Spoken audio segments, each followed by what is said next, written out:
Well, hello, Michael Cox, my friend and associate. I'm so happy to be talking with you. How are you? I'm good, David. Thanks for having me on. It's nice to see you again. Well, I've been immersed in your new book, Common Boundaries, the Theory and Practice of Environmental Property. Now I'm going to do that one over. I've been immersed in your book, Common Boundaries, the Theory and Practice of Environmental Property, published this year. So, in the first place, congratulations. And let's begin with our relationship and your training with Elinor Ostrom, who is a hero of mine, and then proceed directly to your book. But to tell us a little bit about how you began working with Elinor Ostrom, and then, in your own words, how you became involved in my collaboration with Lynn starting in 2009. Yeah, thanks, David. It does feel like I've kind of finished a marathon and finishing the book. I know you've written several, so you know what it's like. So finishing it definitely gives you an appreciation for what's actually involved. So yeah, I met Elinor or Lynn Ostrom, gosh, I think in 2004, 2005. I was a PhD student at the School of Public and Environmental Affairs at Indiana University. And I think unlike a fair number of Lynn's students, I didn't come in as one of her students. That actually was a transition that took place during my first year or two at Indiana. So there's the school that I went to called SPIA for listeners, and the Ostroms have their own Ostrom workshop, and now it's just called the Ostrom Workshop. And so those are two different kind of loci of policy analysis on campus with overlapping but really distinct communities. And in my first year of being trained as a policy PhD, a policy analyst at Indiana, I liked the classes. I was being taught econometrics, applied statistics, microeconomics, cost benefit analysis, a lot of stuff, a lot of kind of analytical tools that are kind of the mainstay of policy analysis, certainly in the US. And I just felt like there was something missing after my first year and was actually thinking of switching or changing programs. I was doing some soul searching.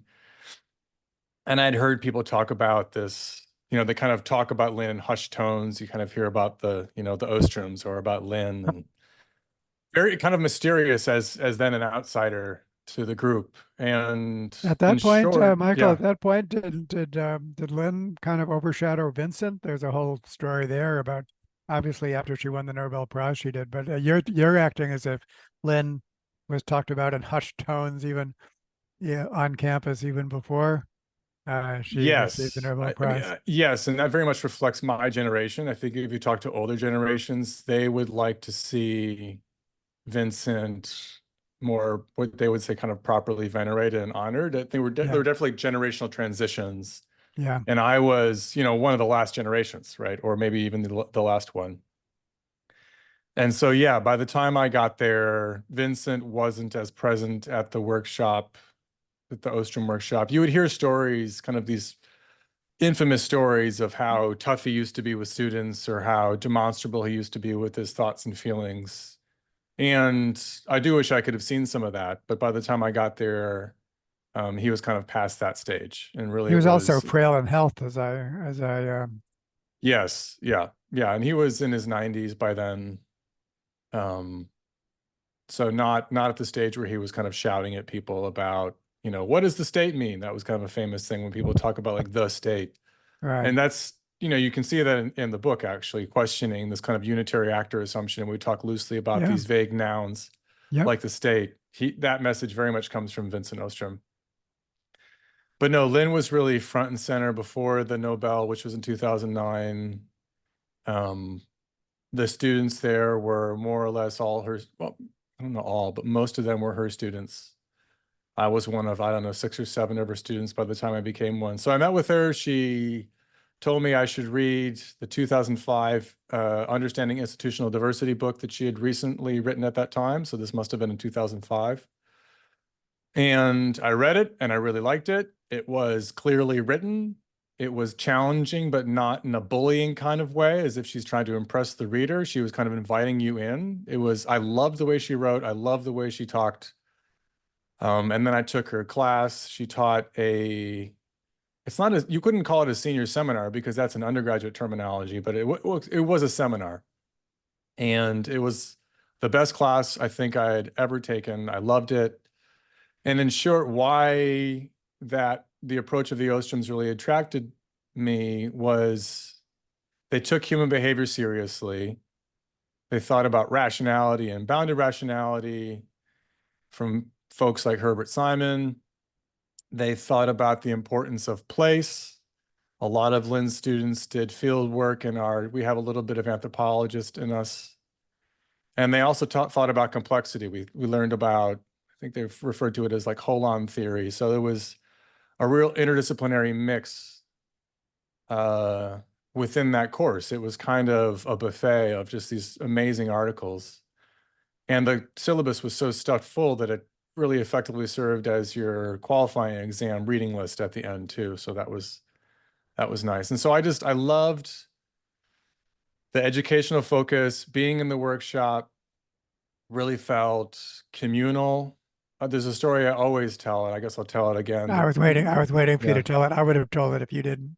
Okay. Well, one of my first week or two in Indiana, a dean comes in and to talk to us, and she says that you're about to embark on a monastic experience. And there's 10% of me that was like, okay, that's interesting. But like 90% was like, I don't want to be alone. I want to be social, right? Like I think of myself as a social scientist, both in the literal and in the kind of pun sense of the word, that I think I want to talk to people. And that's why I'm still doing a lot of this. And so the Ostrom workshop really was a community. And again, I don't want this to sound like these things can't be found at SPIA where I was, but this is where I was able to find them. And this is where I was able to make the personal and intellectual connections that are still important to me. Like I just went back to, wow, this every 5 years they have a workshop on the workshop. And I just went back to it a couple weeks ago. And it's still a very strong community that the Ostrom started. And it really feels like kind of an extended family. And I'm still good friends with fellow workshoppers. And everyone needs community, right, David? And so I think when you hear about PhD students having struggles, I think a lot of it results from a lack of a sense of community. Yeah, I think, and the best grad student experiences I've observed, including and participating in, are basically strong labs where the labs function as communities. The postdocs, grads, undergrads, they're all just, have some sense of common purpose and all of that. So absolutely. So 2009 is when I met Lynn, and it took me no time to want to collaborate with her. And so we embarked upon a collaboration, and she brought you in on it. So I'd love to hear your perspective on how you became involved with my collaboration with Lynn. Yeah, I mean, that was kind of a dynamic time for lots of us in lots of ways. Lynn won the prize in October of 2009.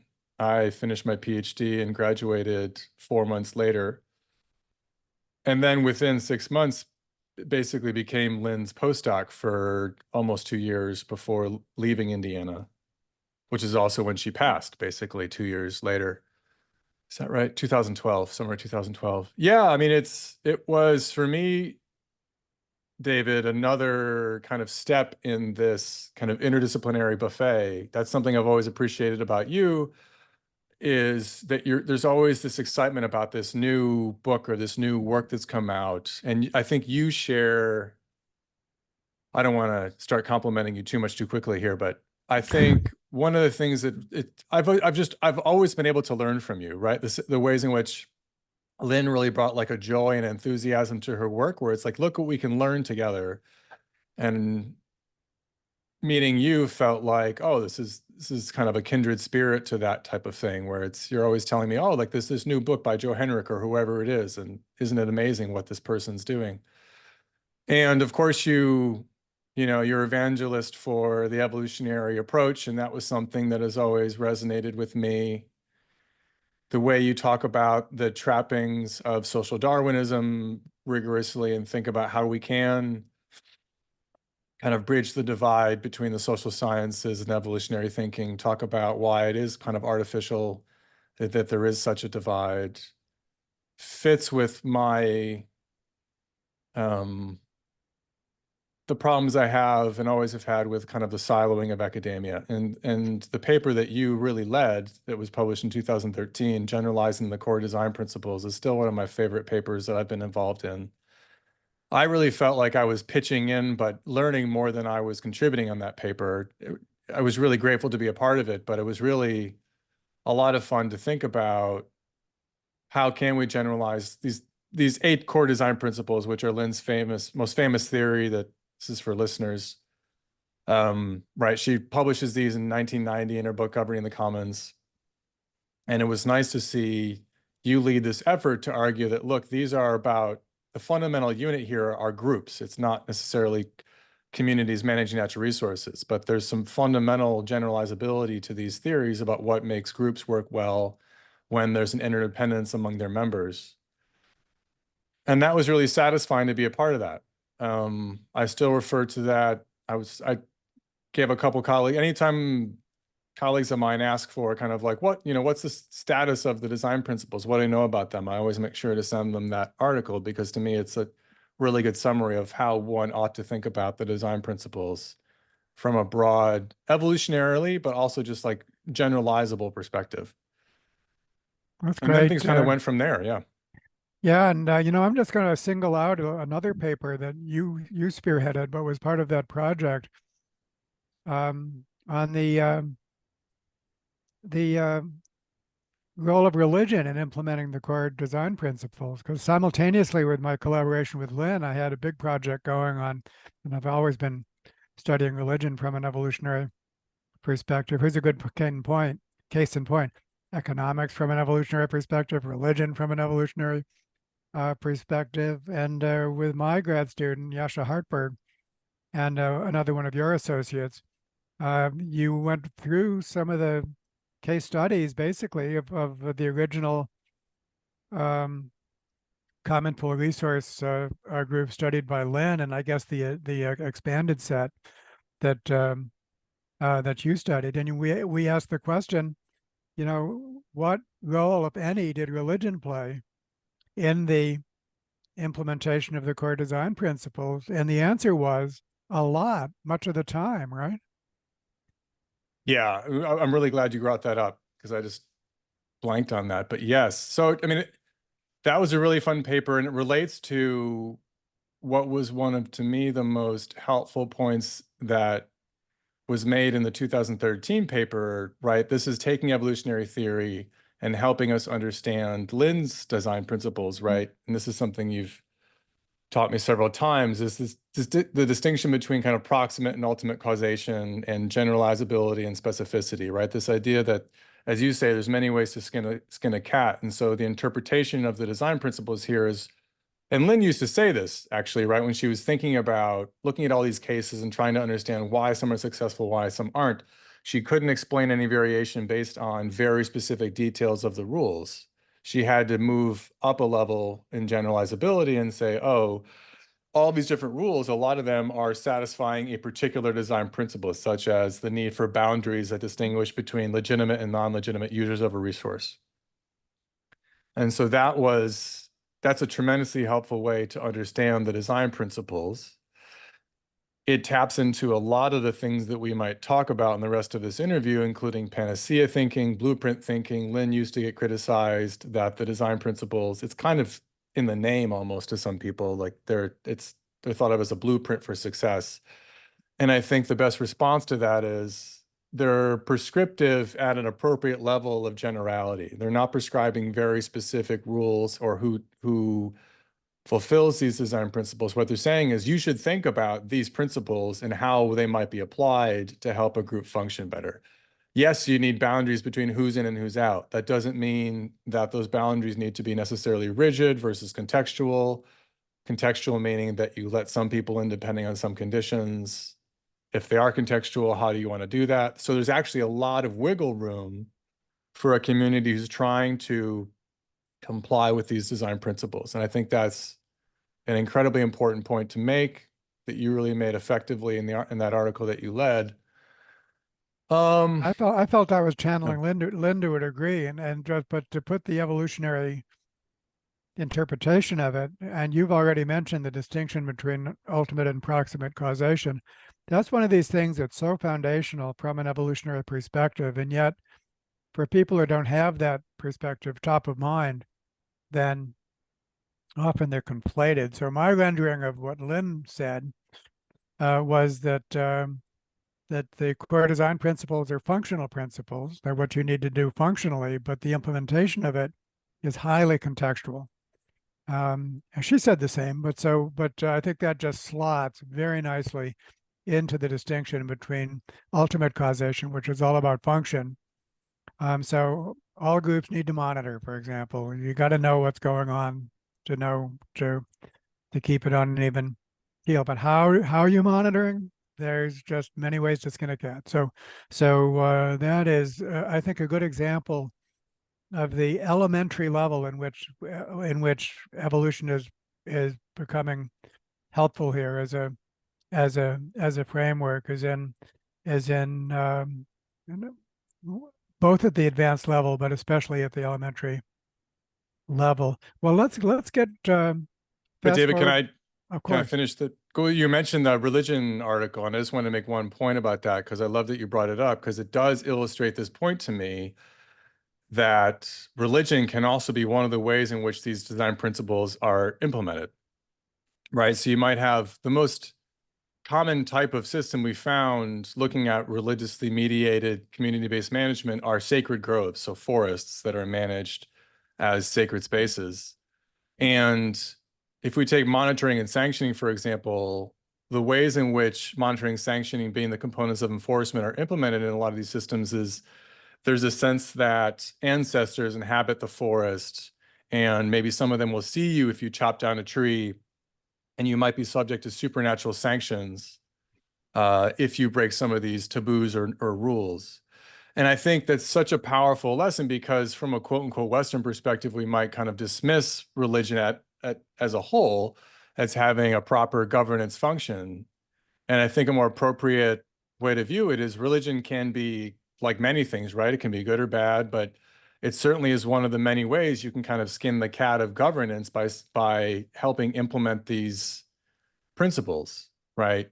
Whether or not you or I agree that there actually are ancestors inhabiting a forest or trees doesn't really matter. It's the functional role that those beliefs play.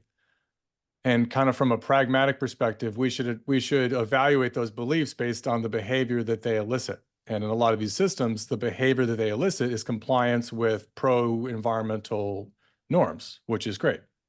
Yeah, and Steve Lansing's work on the water temple system of Bali is a classic example of a religious system which is elaborately functional, orchestrating rice agriculture. But we can say even more than that, Michael, when we talk about intrinsic and extrinsic motives. And I think the point that we'll be able to make is that whether it's cast in religious terms or in environmental terms, to be intrinsically motivated at the global scale, to basically something to the effect of the earth is sacred.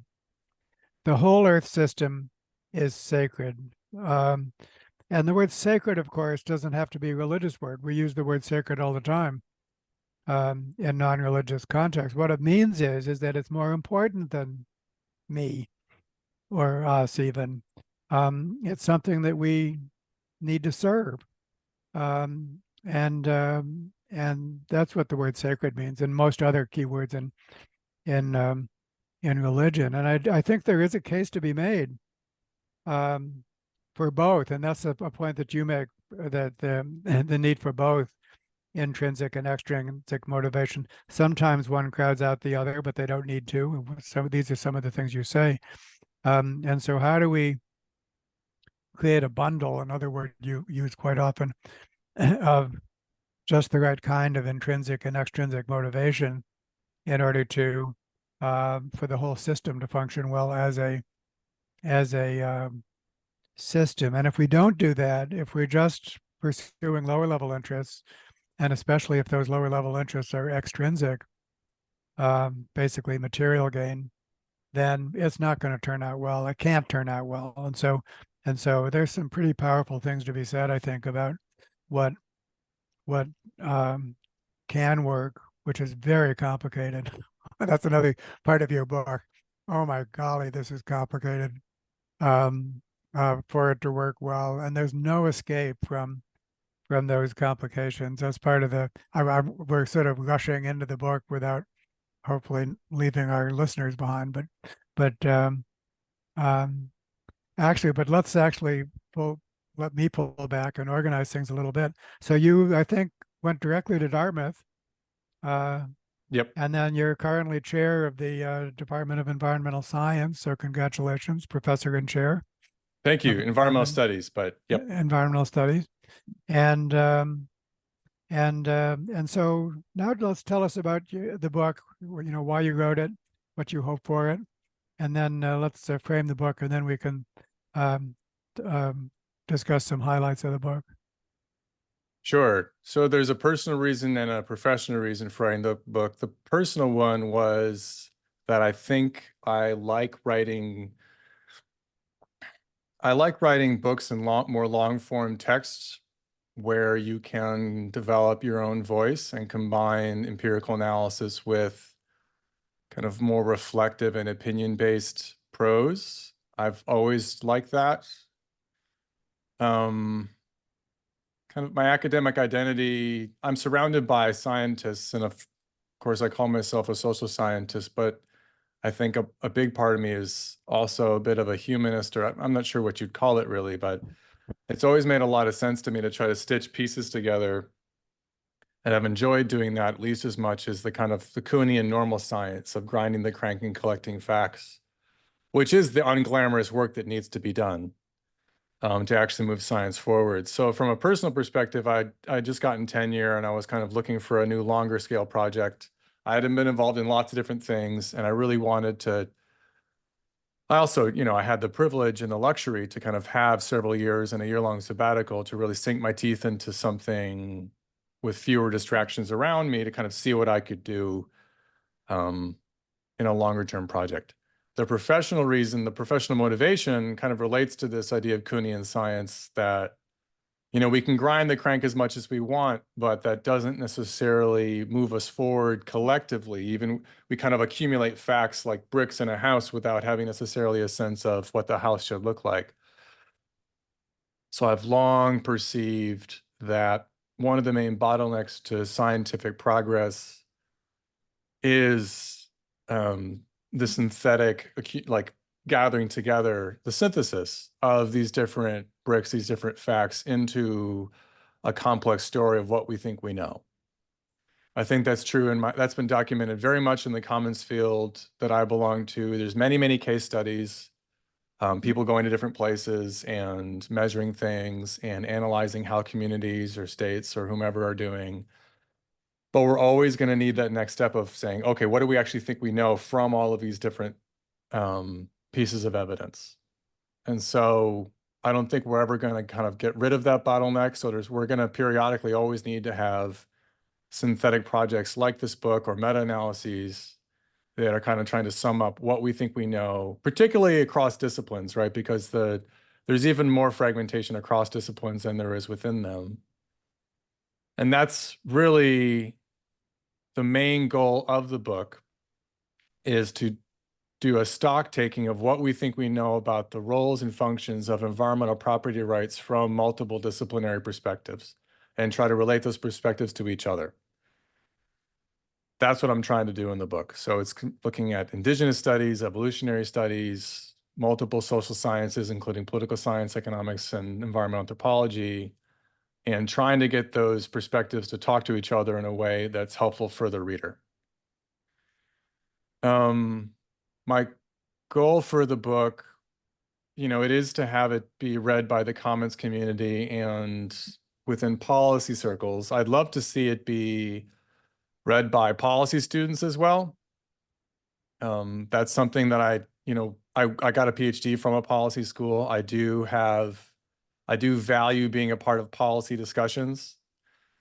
So the book's pretty theoretical, but I'm also trying to talk to folks that actually might be, in a master's program or in a law, environmental law class, et cetera. Those kinds of courses. I'd love to influence the next generation that way. So other scholars, but also future and maybe even current policy analysts is an audience that I have in mind. Yeah, I think that you succeeded at that level. I appreciate it because it's not, I want to say, a mere trade book, a book that anybody can pick up. Um, but it's very accessible. And for me, who knows quite a lot about the literature and stuff, I just had tons of new material that that I learned from. So it's both accessible and very professional and academic. And so that's a tough combination to achieve. I think you achieved it very well. So I've really gotten a lot out of it myself. Well, how do we now touch upon some of the um, major themes? Maybe what you just mentioned, and I often talk about the archipelago of knowledge of and practice. Also, obviously, the concept of silo. So many disciplines, so many different perspectives, speaking different languages, and we could begin with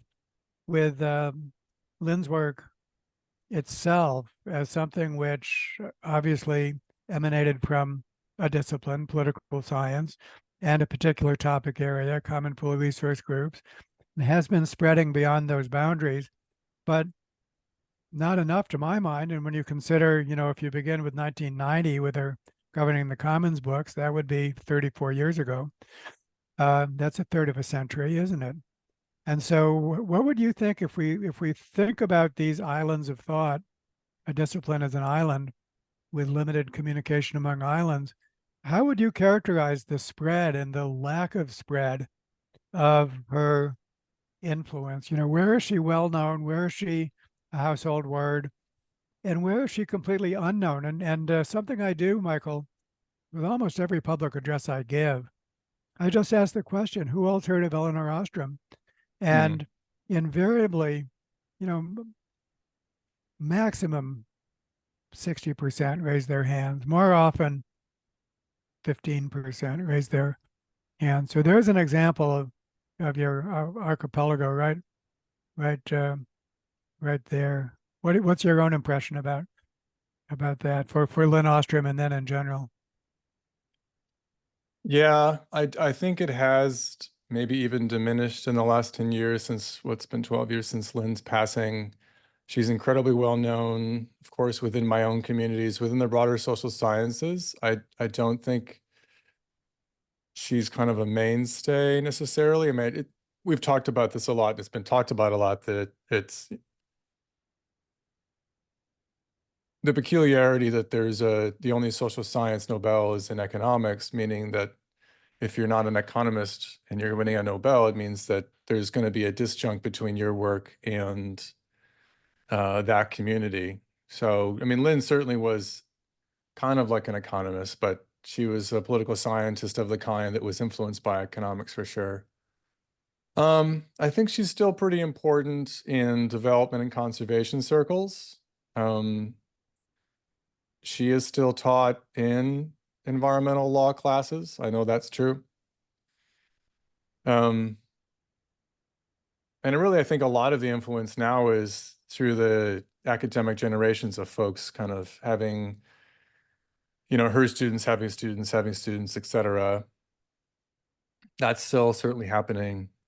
I mean, one connection I want to highlight, David, is we've mentioned these 8 design principles. And Lynn's work is certainly, along with yours and several other folks, is strongly present in the book. I talked about, the topic of the book is environmental property rights. Lynn's first design principle is about boundaries. And she says there needs to be a boundary around the community and a boundary around the resource they're using. That is the definition of environmental property. That's saying that we want common property, ownership by the community. So there's this idea that there's a community of legitimate users. We need a rule that says these folks can use this and these folks can't. And we need a boundary that says what this is, what these legitimate users can actually use. So in my reading, Lynn's first principle, which to me is the most important one, is entirely about environmental property. and that's why the book is called Boundaries, because I see that connection so strongly. If you're talking about environmental ownership, environmental property, you're talking about social and ecological boundaries and who gets to set them. Are they rigid? Are they contextual? As you and I once talked about. Lynn's great contribution in 1990 was saying that the unit of ownership doesn't have to be the individual or the state, right? People often talk about the importance of environmental property generically, while in their head really thinking about individual private ownership. So in the book, I argue that environmental property rights are universal, and that if we do have open access, if we don't have property, then things will go badly. But then I'm very careful to say that this does not mean that I'm advocating for a certain kind of ownership, which is a direct implementation of this principle that we just talked about, right? Just because property rights are universal doesn't mean that there's not going to be a lot of variation in how they're implemented across cultures and policies. Yeah. So So yeah, go ahead. well, this brings us to a number of things. One is this really interesting distinction between generality and specificity. So you can say something like property rights are universal, but then when you pursue that, you come up with a jillion different kinds of of configuration. Here, I want to once again bring in a more explicit evolutionary perspective, because I find evolution is the perfect example of this. First of all, it's this wonderful general theory, and evolutionists love to boast about is generality. But then what it ends up with is millions of species that are each unique.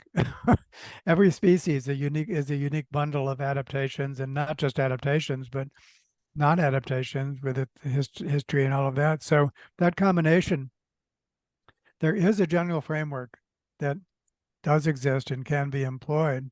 But what it does is lead to endless forms most beautiful. Everyone unique. So there's your generality and specificity. And in the case of property, I think one of the things that you said, which I think was important, worth highlighting, is that the major categories of public, private, state, and so on, they're too nebulous. I mean, the amount of variation within each category rivals the amount of variation between categories. So we have to go beyond this crude categorization and assuming some kind of unity in the categories. So let me ask you to elaborate on that particular part of your book, a very strong theme in your book. Yeah, I mean, it also relates to one of the main lessons that I learned from Lynn again is that we need to go beyond panacea thinking in promoting a particular type of policy or policy instrument. In the field of environmental policy and governance, most panaceas are associated with a particular type of property regime. And a property regime points to the broad category of social actor that has most of the property rights. So if we talk about private property, most people think that means like the image that conjures is usually individuals, as if they're kind of bowling balls bouncing off each other, right, in a community. We talk about common property, but really private property most technically means anything that's not public property, right? So private property means individuals, it means communities, it means corporations, it means nonprofits and NGOs, it means all kinds of subsets of those. And then there are public-private partnerships. I mean, it's just Lynn's great contribution in 1990, one of them was saying, hey, we need to think about common property ownership by communities as well. I think we actually need to really stop relying on these broad categories as the basis for our institution of prescriptions, because as you say, I'm not for or against common property or public property or state ownership, whatever, because you said it perfectly, right? A category becomes worse when there's more a categorization becomes worse when there's more variation within categories and between them. And we're not far from that situation, right? Like state ownership, what does it mean? Well, tell me about the state, right? Are we talking about, the United States federal government? Are we talking about Vermont? Are we talking about Egypt? Are we talking about Russia? Like, when you give examples like that, it becomes intuitively obvious, I think, that there's a tremendous amount of variation between these to the extent that you wouldn't really want to use state ownership as an analytical category. but we still fall back on these, I think, frankly, because it's easier to. And, you know, we could, some of these same criticisms apply to, right? There was, following Lynn's work, there was a big movement towards community-based common property ownership. We need to give everything to the community. There's a large literature on how the fields of conservation development kind of quote unquote found community. I think that's Arun Agrawal's term. And a lot of the pushback from that was the recognition, came out of the recognition that not all communities are created equal, right? Not all communities, communities are not unitary. and they're not unitary. None of these actors actually are these kind of unitary actors that can implement the rights that we might give them trivially, right? So some communities have huge divergence of interest across gender and racial lines. So it's not just you can say, oh, well, all we need to do is make sure we get the property regime right, make sure that this right abstract social category owns the environment, everything's fine. It's very far away from that. Well, let me, I think one of the biggest insights I get from Lynn's 8 core design principles is that because they apply to all groups, they apply to even the smallest groups. And what we call a community, which is a small group of individuals, no matter how small, if they're not governed by the core design principles, then there will be disruptive, self-serving processes taking place within the group. That even goes for a couple. It even goes for a single individual. If we really want to take a deep dive into psychology to think of the individual as non-unitary, which is a lively topic of interest among my psychologist colleagues. And so that's like, Ostrom's core design principles all the way down, basically. And that's, so that means you cannot assume that community is unitary, but you can. And of course, it's at the small group that the core design principles are easiest to implement, arguably easiest to implement. And once again, the core design principles are partial. There's the implementation issue. There's also other design principles that are auxiliary. So it's complicated. We don't want to be panacea in our invocation of the core design principles. Yeah, and this unitary thinking, I call it the unitary actor assumption, is part of panacea thinking here, is that if I want to promote a certain property regime, whether it's private or public or whatever I think those terms mean, an important ingredient there is this unitary actor assumption that if I think that common property, which means ownership by communities, is the way forward, it helps my case if I assume that communities are unitary. And what that means is that there's no divergence of interest within this group. Of course, the existence of collective action problems means that communities are never fully unitary. But as you said, psychologists actually going back a ways, and this is certainly happening a lot right now, are questioning the unitary actor assumption, even when it comes to individuals. So the individual has long been thought to be, in some social sciences, kind of the holy grail of self-interest, right? If anything's self-interested, if there is a self, it is the individual human self. That has pretty direct policy implications when it comes to property, right? Because it says, what does property do? One of the things it does is that ideally it creates a relationship between the environment and someone's self, someone's welfare, someone's livelihood, that then can incentivize the person to take care of that environment out of their own self-interest. That's why we like it. That's a big one of the reasons why we like it. Okay, but that means that there needs to be a coherent self without internal divergence of interest to kind of square that circle. If there actually are conflicts over what is in the best self-interest, then we can't assume that assigning an actor rights over the environment will automatically lead to them stewarding, investing in the environment. And so one of the things I try to do in the book is say, hey, this is true. You do need to have some kind of conception of self-interest. And this is not all or nothing. It's not like communities are not unitary, but also they're not totally fragmented either. It's this constant struggle of trying to achieve some level of group interest versus the kind of social political fragmentation. But it just means that you can't automatically assume when you assign property rights that there's this unitary actor who's going to then steward the environment because they've been given ownership over it. David, I'd also love to go back. You asked me about earlier on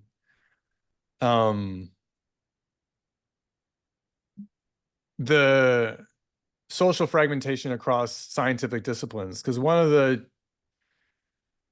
things that was important to me to do in the book was also use some of these same theories and apply them not just to in the environmental context, but help understand how we got here by applying them to the production of knowledge in the first place. Why do we have different groups advocating for their own panaceas, their own policy types? And it relates to another theory I learned from you, which to me is one of the strongest, most important social science theories I've ever learned. And this is the synergy between cooperation within groups and conflict between groups. Right. And it also gets back to a point you made when, as you said, we were starting to kind of run in the book before listeners could catch up. But we talked about the importance of pro-environmental, pro-social norms within a group and how do we scale them, right? Which is one of the main questions in environmental policy and governance generally. It's like, how do we actually scale up people's natural desire to steward the place where they live, right? Because people have a natural desire to develop intrinsic attachments and place attachments to the environment they use. And wouldn't it be nice if we could scale that up to the level of the environment? And one of the main, there's a couple of challenges to that. One is, one comes from this social theory that I've referred to but not really unpacked here. And this is that this is sports, right? One of the main ways in which you encourage cooperation within a group is you give them a social enemy. I know you've looked at lots of people. Your colleague Peter, I forget his last name, Peter Titchener, has looked at the rise and fall of Rome and other. Peter Turchin. Peter Turchin has applied this to the rise and fall of Rome. That one of the things that led to the fall of Rome is they kind of ran out of enemies, right? So one of the main ways in which you establish cooperation is you establish an in-group and an out-group, aka you establish social boundaries, right? Like that's part of the ingredient to environmental property rights is you need to have an in-group and an out-group. Well, that's complicated. And it also means that environmental property rights are not a purely technical solution because you're creating winners and losers. You're creating an in-group and an out-group, and human beings apply different moralities to in-groups versus out-groups. This is very well known, right? We have this kind of But dual, let me just insert not inevitable. It's possible for to have a strong process of group selection, basically, which is between group competition, without that being hostile interactions among groups. Actually, sports is a good example of that, where you have you manage to have these rivalries, but they're very well managed, and so you definitely need to have a process of between group competition, but it can be a friendly process, a benign process, and it can take place at the global scale, which we can think of as policy selection, basically a competition among policies. If we do things this way versus that way, what will be the impact on the global good? So group selection can take place at the planetary scale. There's no interplanetary selection, but nevertheless, it is possible for between group selection to take place, more or less selection among alternative policies. So it's for that reason that what you describe as the policy community and people who get advanced training in policy, they definitely need to know about this.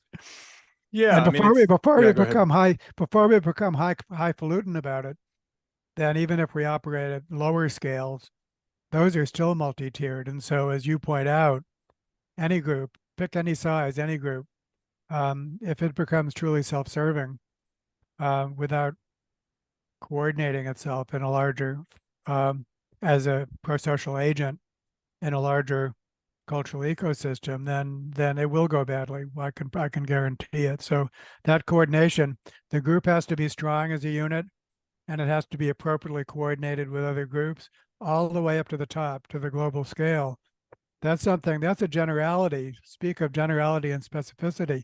That actually is a generality that we can state. And then, of course, its implementation is going to take a million different forms. So I like the idea of kind of policy choice as a process of cultural evolution. I mean, I think I might be a little, I want to be as optimistic as you are, David, in that regard. I do think I struggle to get there. I mean, I think one of the challenges, and this was the final point I was going to make, is that I think one of the underlying drivers of the fragmentation across disciplines is this same dynamic, is that academics are people, scientists are people, and in order to maintain cooperation within economics, anthropology, take your pick, you need to have boundaries that distinguish who is legitimate and who is not a legitimate enjoyer of the benefits of that group. And I think this directly relates to the production of policy panaceas as well, that you have the promotion of a particular policy potentially as a panacea is a direct function, I think, of some of these same dynamics, where you'll have one panacea kind of be replaced by another who've, the one group has their dominant panacea. It might be community-based management, but another one says, nope, you're wrong. We need to promote payment for ecosystem service policies. And so what I worry is that we have this we never kind of get above that initial intergroup level. And in my mind, the next step is, I guess, maybe there's two ways to go. One is, can these different groups unite as a larger group against another yet larger group, which is how folks like Joe Henrich talk about the scaling up of civilizations. Or, were you kind of thinking about there being some kind of like state actor that sees this competition and says, okay, actually, this is the best one, that we should move forward with this one? That Well, I doesn't seem mean, absurd to me, but I feel like more often than not, we get stuck in the core intergroup conflict, which is another way of thinking about the motivation for the book. It's like, look, we have all these different perspectives. How do we actually try to bring them together? Because each one of them is in a little bit trying to crowd the other ones out. yeah. So one thing we can do is we can identify some major. Another point of your book is you have a nice section on narratives, and so this often manifests as different stories. Um, and the narratives really do frame our experience and our expectations and all of that. And so one narrative, of course, is the narrative of the invisible hand, the metaphor of the invisible hand, which basically says that the pursuit of lower level interests will robustly benefit the common good. And I think one thing we can say is that at least that rendering of the invisible hand is just as untrue as it could possibly be. And another thing we can do is we can find positive examples at multiple scales. And so if you look, this would be back to the work of Peter Turchin and others, how does large-scale human society function to the degree that it does? And it is in that glass part empty and part full. Large-scale society is amazingly cooperative. It's a glass that's partially full. And if you ask how that can be, then we come to such things as, federalist governance, so that we have governance has become like a nested series of Russian dolls. We have the Catholic principle of subsidiarity. Let the lower level units do it their way, unless there's a problem, and then you intervene. And then there's other examples in your book by way of positive examples that I think are very instructive. There's a field called positive deviance, Michael. I don't know if you've encountered that term, but what it means is that if you want to get something done, then you go to the culture where you're trying to improve it, and you look at the variation that exists within the culture. And you might find some people or groups within the culture that are actually doing it right by your view. And then what you can do is, rather than influence something introduce something that's totally novel, is you can promote the positive deviance that exists within the community. And I think that if we look at all of the different, many, many examples in our lives and our society of trying to do things well, dang, some of them work. And then if we look at that, we could see what's going on there that we could build upon. And one that struck out for me, I hope that you have a specific memory of it. It was The San Luis Valley of California. I think it Mm, had to do with water use. And yep. this was something which worked well. I wonder if you could just describe that as a positive deviance example. I do love that idea. I'm still digesting it, but I do really like it. Uh, so the San Luis Valley, I do remember that case. I got involved in it through my work in the Taos Valley of New Mexico, which is just south of the Colorado-Mexico border in the southwest US. San Luis Valley is just north of the border. You go to San Luis Valley, which I went to several times, and um it's in between the San Juan Mountains and the Sangre de Cristo Mountains, which is the front range of the Colorado Rockies there. And it's just this like big kind of barren seeming landscape where it really feels kind of punishing because it's also a mile and a half up. So it's a hard place to be a farmer. You need to irrigate in order to make it as a farmer there. And it's these center pivot systems that if you're flying over all those like create those crop circles. And there's a negative part of the story and a positive. The negative is just as interesting, really, that in the 50s there was a large surface drought because of a lack of snow melt. And instead of acting collectively to adapt in some kind of deeper way, the farmers all adapted individually and technologically by putting in new electric wells that were becoming cheap in the 1950s to tap into groundwater. So they had a scarcity. Instead of kind of dealing with their problem as they saw it, they said, let's have a technological individual solution to this. That worked fine until there were more droughts, and ultimately, um, over the ensuing decades, they basically used up a lot of the groundwater aquifer. There's more than one aquifer there. And it is ultimately partly a success story. And what happens is it's a large, expansive uh, network of farmers in a large area. And this is actually a really good example of state facilitated co-management as well, David. One of the precipitating events was a hydrograph that the state created that showed the farmers just what was happening to the water levels in their aquifers. And it basically showed it showed them that they were just destroying their groundwater resources. So the state played a large and important role in making the issue salient to the farmers. And the other gets back to boundaries and that there was these ground districts that were created and then ground district one. So you're saying, okay, a subset of us are going to work together to try to resolve this issue together. Getting around the issue of really large intractable group size that you might have if you try to do something across the whole valley. And they imposed essentially a tax on water use within that groundwater district. But that was co-created. That wasn't imposed upon them. That was their No, idea that came up exactly. bottom up by an orchestrated bottom up process. It was not just a chaotic bottom up process. It was well coordinated, but you did have it was participatory in the lower level 100%. units. So now, I mean, that's like super important. So that's what we're getting here. We're getting something that's multi-level. There's many levels above it, but still all by its own, it's multi-level, and those levels are being appropriately coordinated.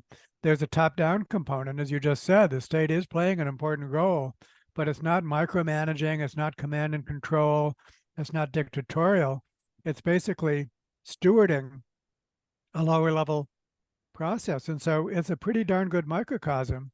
And if we understand it for what it is, then it's not hard to apply it to other contexts. By the way, that's strikingly similar to Lynn's PhD work, as I understand it, which was water use in California, Yes. and the stakeholders that came together for this in the same way, and the goal of, for example, the uh, National Geographic Service Geological Survey and Yes. articulating what the groundwater was, where the aquifers were. If you couldn't see that, then and only the state can do that. So that's what I think is what I understand to be polycentric governance. And before we started to record this, we had a little conversation on maybe you could make a little statement about polycentric governance, because what I say the two things about the Ostrom's work, the core design principles within groups and polycentric governance, which I define as follows.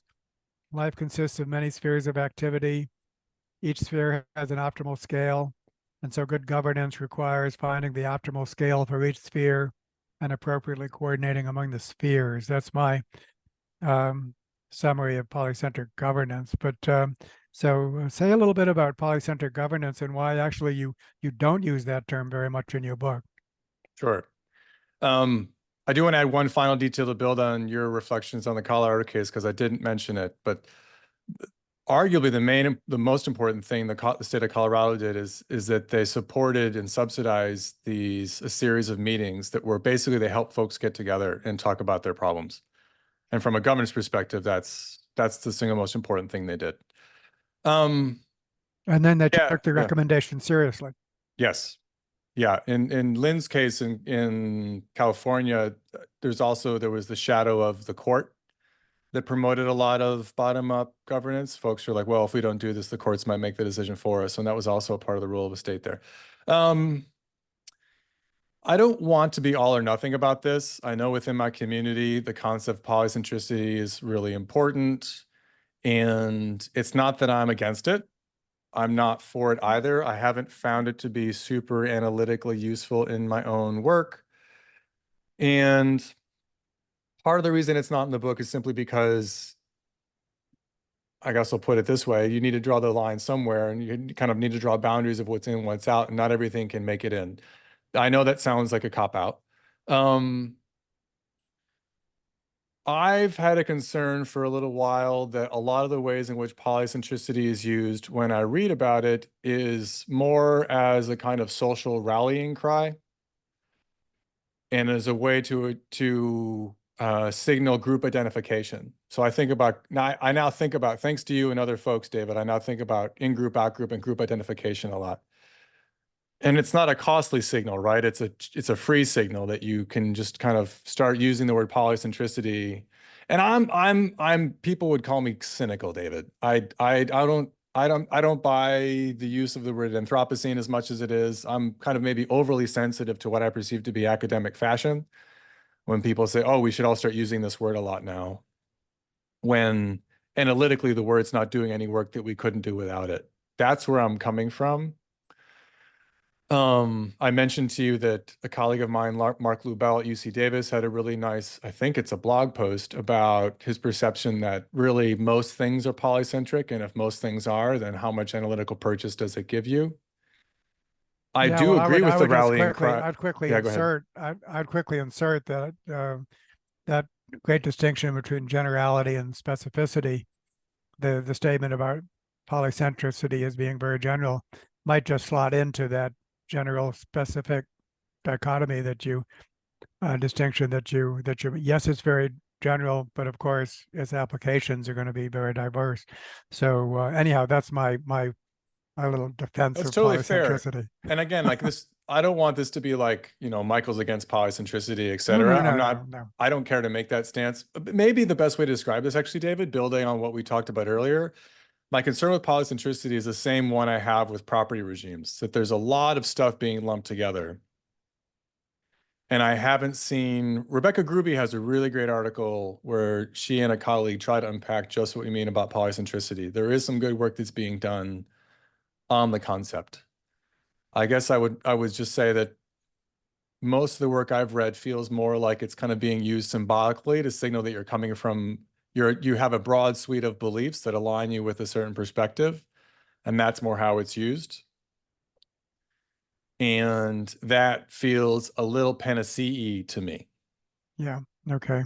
So that's where I'm coming from. But again, when I'm asked to review an article that uses the term polycentricity, I'm very happy to read it. It's not like a Yeah. taboo. Yeah. I mean, I think where we can get on common ground very easily is that given this within versus between group dynamic, you can have a group that functions very well as a group, very well as a group. Thank you very much. But it's creating, in economics terms, it's creating externalities. And so externalities can't just be left unattended. There has to be some sense in which externalities are addressed. And that's by definition is a higher level process. It requires interactions among groups and at various scales. And isn't it nice to know that those interactions among groups need to be governed by the same principles as the interactions within groups? That's the scale independence of the core design uh, uh, uh, principles. So I was able to say all that without mentioning the word polycentric governance. So, but it gets to a point that I wanted to bring out, the concept of adaptation, and what you say is, uh, and I quote, we should always ask ourselves when talking about an adaptation for who? So often we see things that are very dysfunctional, but when we probe them, we find that actually this is working for somebody. For them, it's an adaptation. It's just not an adaptation for others or for the system as a whole. That, of course, is one of the elementary insights from multi-level selection theory, but evidently it's new in some senses. There's some other disciplines that would need this clarification. So why was that point necessary? Why was that an original point when in fact it's a very elementary point from an evolutionary perspective? Why do some people need to be told that you can't even ask if something is adaptive without also asking adaptive for whom? That's a really nice question, David. Okay, so I'm going to have more than one answer. I think the one answer is that it's not necessarily novel, right? That part of the goal of a book like this is the value proposition of a synthetic book is not necessarily in the novelty of the individual points that it's bringing up. It's in how it tries to help the reader understand how they relate to each other. Okay. So I don't think that that is necessary. I don't want to. At the same time, I do think, so that's one answer. I think a second answer is that even if a point has been made before, I think that there's a certain degree of reminding, and almost like the more fundamental a point is, the more reminding that we need. Even thinking in terms of like, oh, there are no panaceas, right? It's easy to kind of say that to yourself, but how much are you actually internalizing it? Yeah. Because I think we all have these tendencies to depoliticize, particularly when it's around a policy that we might want to promote. So I would also say that sometimes the most seemingly trivial and foundational points are the ones that need to be made again and again in successive generations of scholars. But I'm sure that there are, okay, at the same time, I do think that this is a part of the critique of the dominant strain of policy science and policy analysis. Not all of it, but a fair chunk of it, certainly that I have experienced, that does try to artificially depoliticize policy prescriptions. And so the language of adaptation can potentially be used to artificially depoliticize. Right now we talk about like adaptive co-management. There's the language of adaptation has been inserted into kind of policy instrument choice, where it's a part of the policies we think we want to implement. So it's not just taxes and subsidies. Now we want adaptive governance, we want adaptive environmental management, et cetera. And I mean, adaptation is such an amazing sounding word, right? Like who wouldn't want to be adaptive? And so I do think that there is space to push back against that.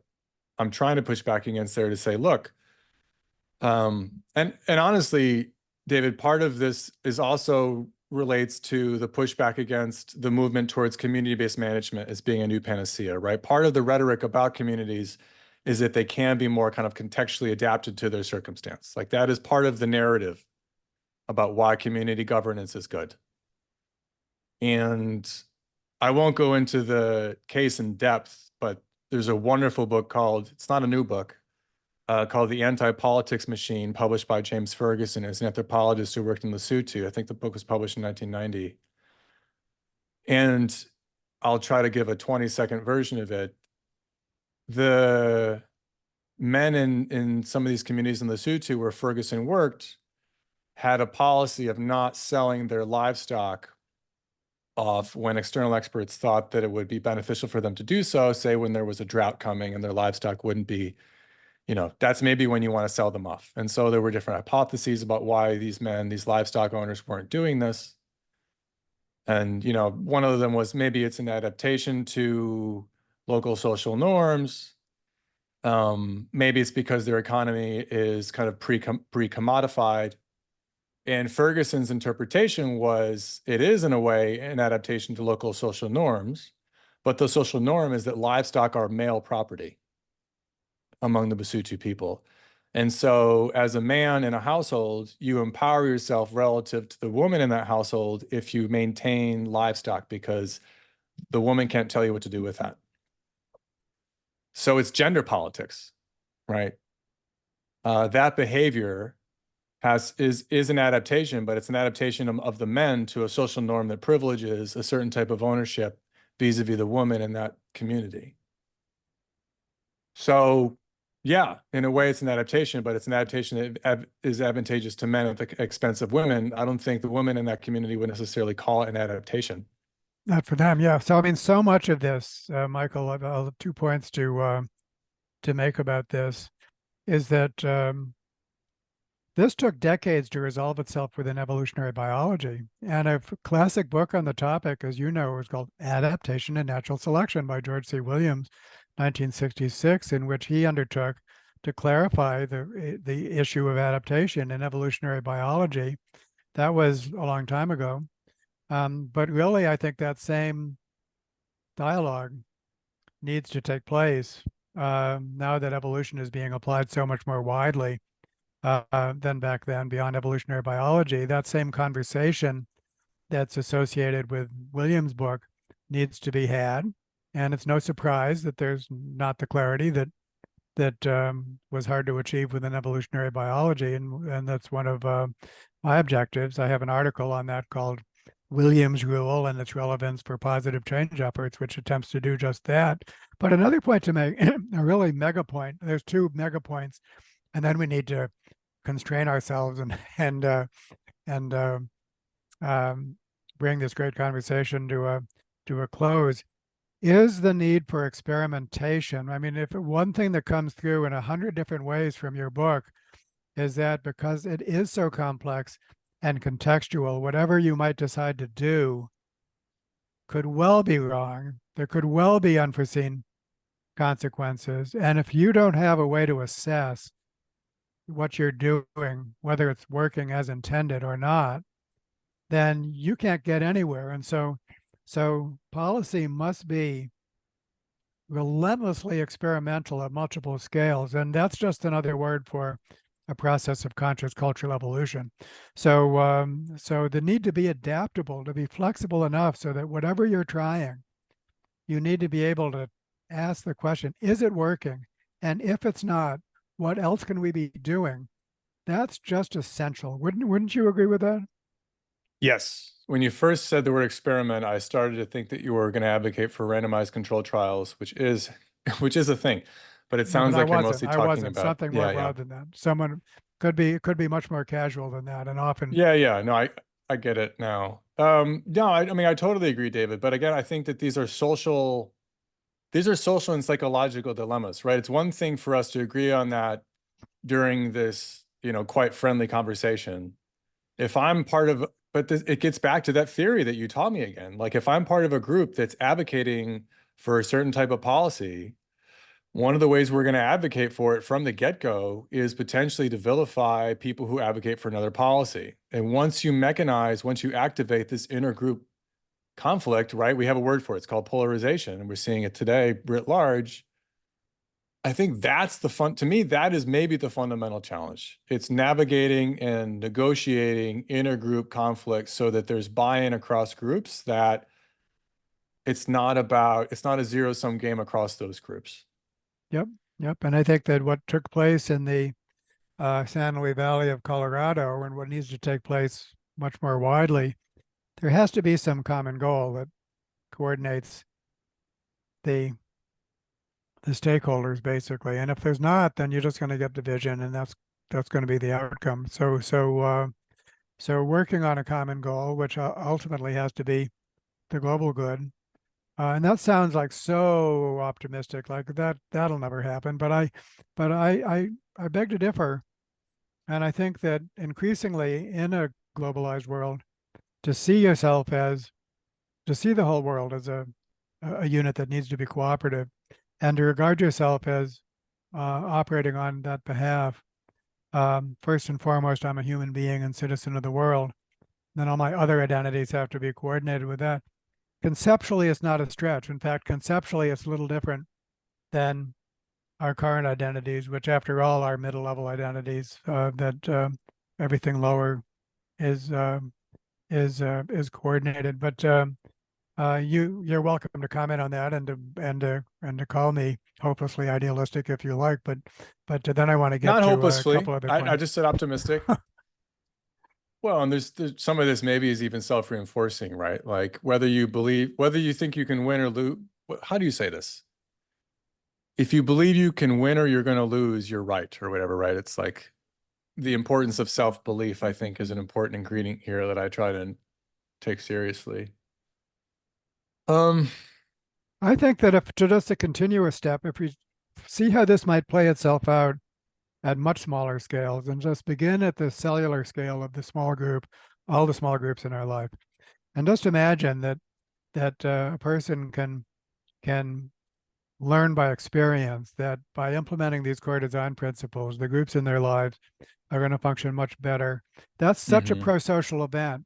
And a point to make here, a really important point to make, is because we are such a cooperative species, then to be a member of a largely cooperative group is what we're designed to do in a sense. And when we become isolated, lonely, then there's a sense in which our brains and bodies are interpreting that as an emergency situation. So to actually create a nurturing group which does implement the core design principles is tremendously beneficial to the well-being of the individual. And then for that group to function as a pro-social actor, not causing harm, not creating externalities at the next level up, then not only am I immersed in a cooperative group, but my group is doing good in the world, is a force for good, not causing harm.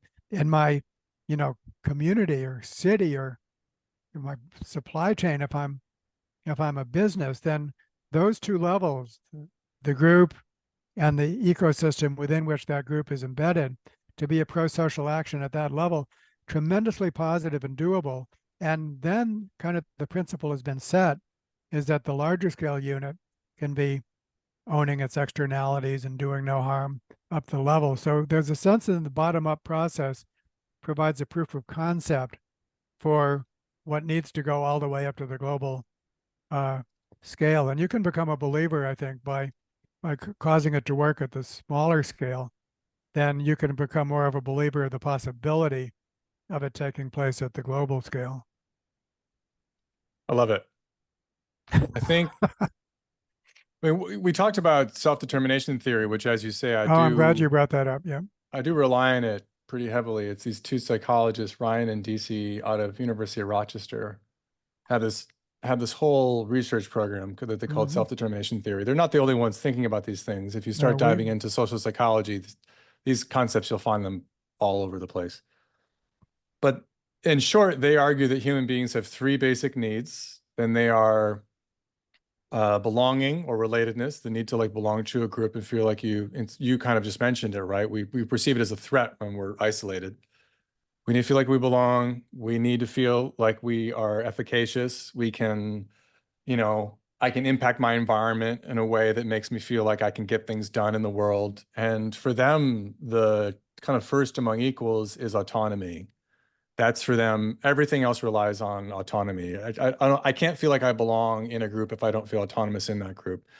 Efficacy doesn't matter to me if what I'm getting done doesn't align with my values. So for them, and autonomy, is, Michael, and autonomy at the group level is one of the core design, the seventh core design principles. So autonomy within the group, appropriately governed, and then autonomy of the group.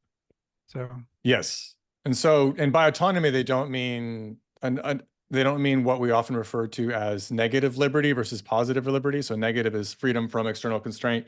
It doesn't mean you can do whatever you want. Autonomy for them means that the actions you see yourself taking in the world align with your values and your sense of self. Yep. So more positive liberty. And an argument they make, David, is that people whose basic needs are met are more pro-social. work. Which, yes, it's one of these social science theories where it's like, yes, that aligns with the great majority of my human experience, right? But that this does support, this is an ingredient in the process that you're talking about to me, right? That if you take care of this level will help the next level. And I do think that is an important observation. And I think a lot of the antisocial behavior that we see, I think they would interpret as kind of maladaptive coping, where people are kind of desperately trying to meet their basic needs, but doing so unproductively for themselves and others. Yep. Right. So they want autonomy, they want to belong, but these weren't met at a developmental stage or later on, and they don't have the skills to make up for that. And so they become a bully or they become whatever it is. And that makes a lot of sense to me. And I do think that fits as an ingredient in this kind of scaling up process you're talking about. Yeah. Yeah. Yeah. So, well, there's one other major issue that I'm eager to cover, Michael, and it has to do with indigenous communities or cultures other than Western cultures. And we know the acronym WEIRD. Not everyone listening to this does. So WEIRD stands for Western, Educated, Industrial, Rich, and Democratic.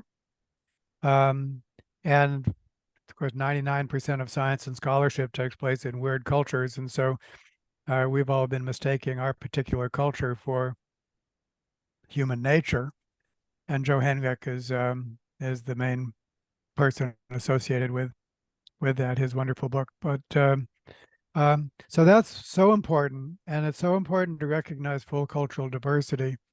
At the same time, so I want to explore that with you. And of course, I think you're the perfect person to ask because the Ostromian literature, the Commons literature, is steeped in other cultures. It's truly multicultural, and so we have a lot to learn from the experience of working with common pool resource groups around the world, indigenous groups, and all combinations um, in between.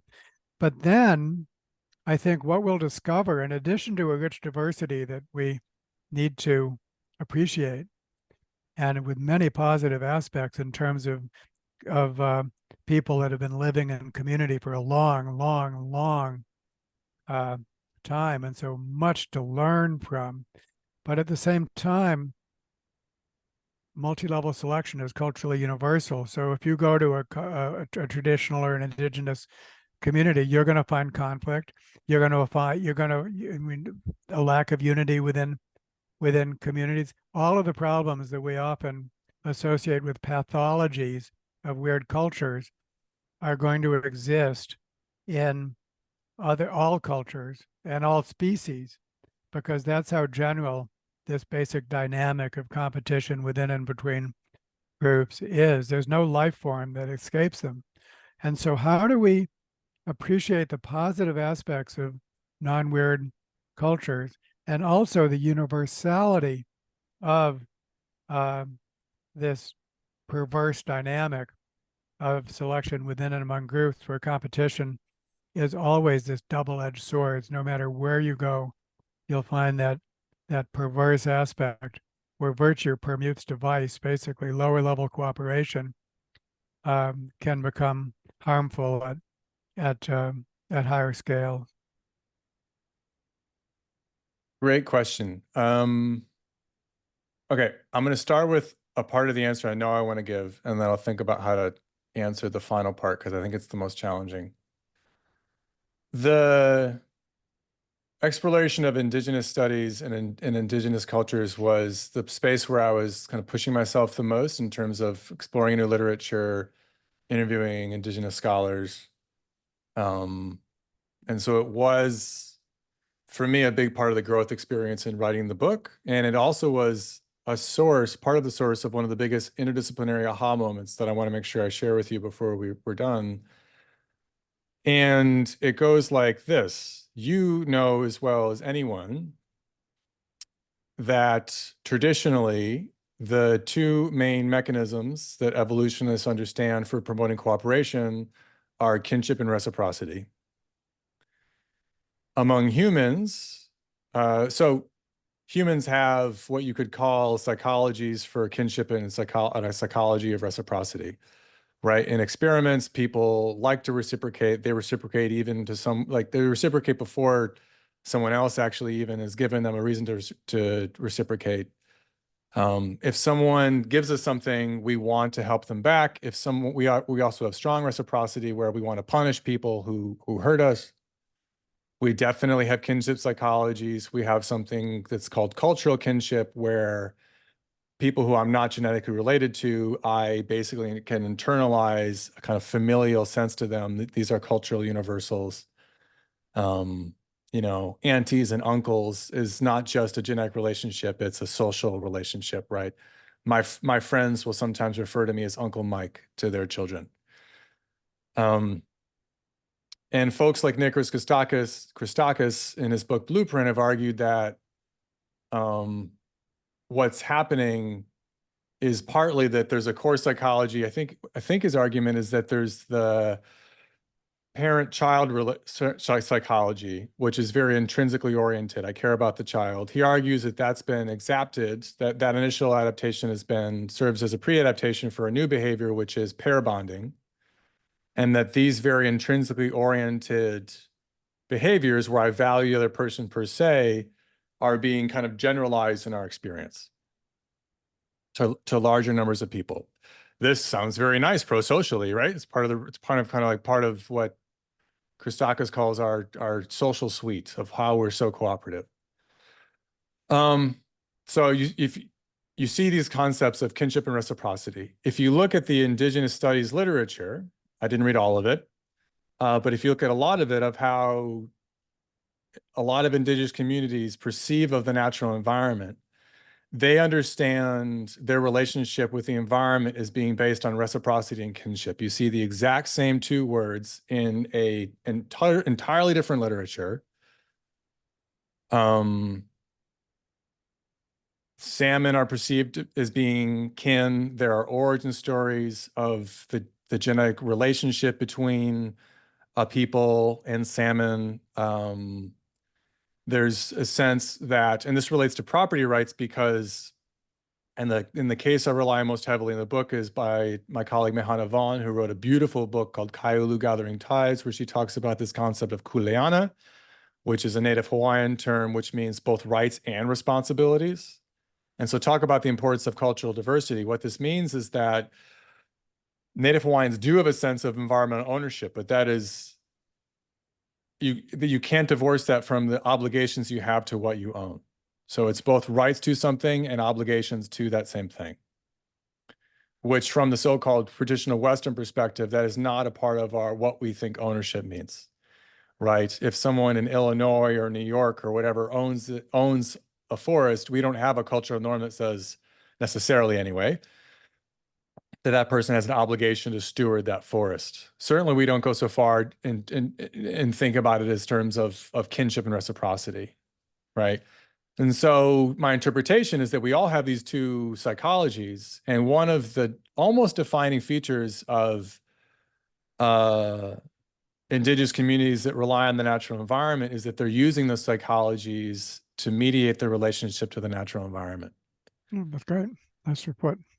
So that was one of the biggest aha moments that I had kind of halfway through the process. And it was just really powerful to see these different literatures. It's the same two words and they just come up over and over. You can't avoid them. I mean, the final question you asked me is challenging, right? Is indigeneity kind of the answer to our problems? I do think that in the discourse goes similarly to the movement towards community that we talked about earlier, right? That the advantages of communities, that there is a natural attachment to place. You can maybe develop more intrinsic relationships to the environment. I think all of that's very powerful. I do think similarly to the discourse about community, indigenous communities do have conflict within and between groups because they're made of people. And so Show me one that doesn't. I mean, yeah, and even when they're federations, those federations are at war with other right. federations. And so that's another thing that's culturally universal. So yeah, I don't pick this up very directly in the book, but certainly those same concerns would apply. Certainly the extent to which you would say that, you can't depoliticize our responses to our problems, right? There's going to be politics everywhere. We need to be worrying about who are the winners and losers in any kind of approach that we might advocate for. I'll go so far as to say that for sure right now. Yeah, well, I mean, I for a number of reasons have become particularly interested in South Africa as a, I mean, every nation can serve as a case. Oh, and that's another important thing, Michael. We need to get to this. 10 more minutes we need. Um, um, and uh, and let's get directly there, actually. Um, so much of what Lynn did and what you did as her associate was based on case reports. It sounds kind of humble. A case report is a narrative description, basically, typically a narrative description. It can become quantitative, and when you code it, it does. Um, but typically, it's verbal descriptions of particular groups, their histories and how they function, and so on, which then becomes the systematized and becomes your database. And that's what Ostrom did to derive the core design principles, and what we need to do. So I think the idea of one project that we're working on together, our current projects, is to develop a rubric for case reports, which is basically informed by multi-level evolutionary uh, theory. So talk a little bit about case reports in general and their role in this literature, and then the need for them to be systematized, which you have done, for example, in your socio-ecological systems meta-analysis database, SESMAT. You really have to work on their acronyms, Michael.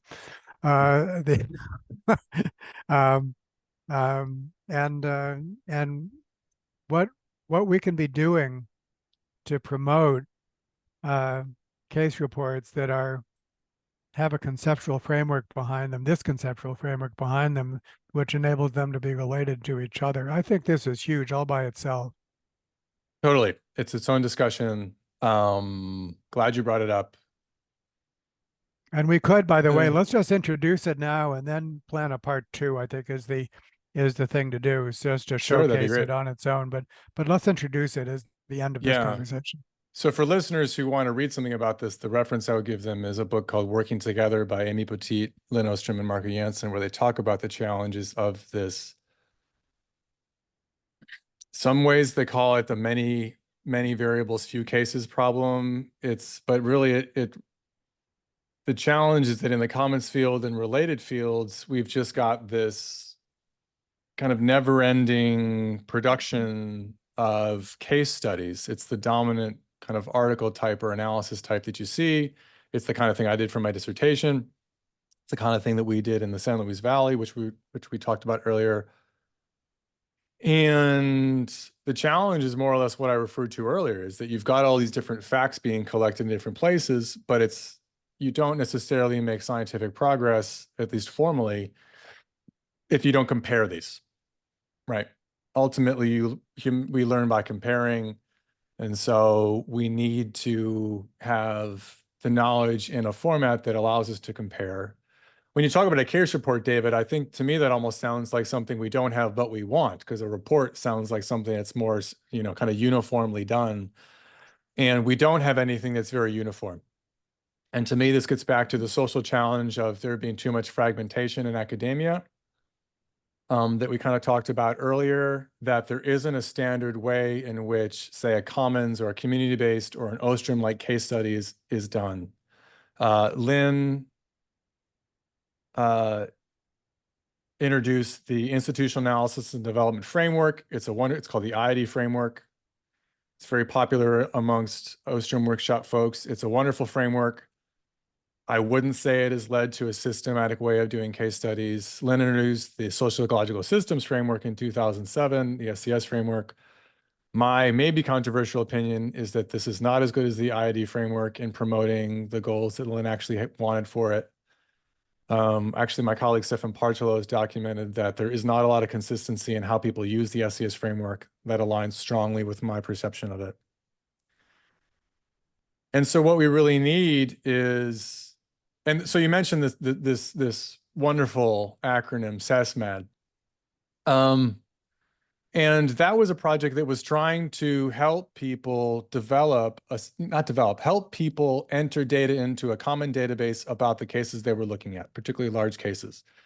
Because what we have, David, I think across multiple fields, I actually don't know if this is happening in your part of academia, but so many people, everyone wants to introduce a new framework, right? There's so many frameworks in so many fields. And what frameworks are in a lot of these papers are box and arrow diagrams that don't actually help you think about, they don't tell you how you should actually collect and enter data, right? They're kind of they're conceptual, but they don't take the next step in actually getting us to comparable, what you call case reports.